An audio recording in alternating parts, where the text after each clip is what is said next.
some flexibility. I'm Ryan Kennedy. And I'm Kristen Remington. Thanks for keeping it here with us at 5:30. The state started its independent insurance system about a year ago, and officials say it's been very successful. Paul Nelson joins us live in the newsroom. Paul, what can people expect this year on the exchange? Well, Kristen, since it's a state-based system, it can decide on its own open enrollment period, including a special enrollment period for people who lost their jobs and insurance coverage. It also has more carriers, plans, and a variety of rates, including subsidies for many.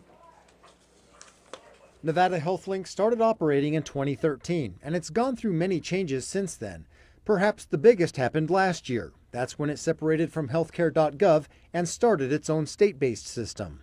The feds don't know how to help Nevadans in the same way that our state does. And so we've really capitalized on those opportunities to make our own policies, to make our own rules, and things are going really well. It also allows for a special enrollment period. People who get laid off and lose their employer-based insurance have 60 days to sign up on the exchange. We want to make sure that you get in on a special enrollment period, that you don't go without insurance. You can enroll right now and you don't have to wait for open enrollment.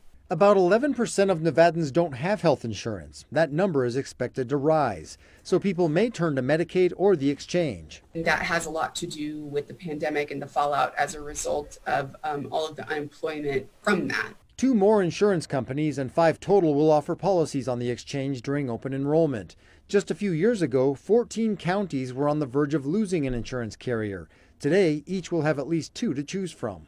Things have gone really well over the last few years. We've seen some stabilization in our market here in Nevada, and we've seen some growth, at least some growth opportunities. People can begin shopping for an insurance policy October 2nd.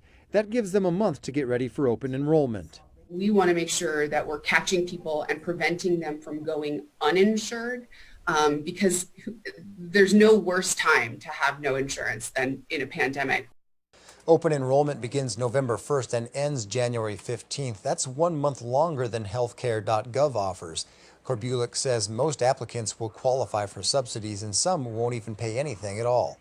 Covering the big story live in the newsroom, Paul Nelson, 2 News.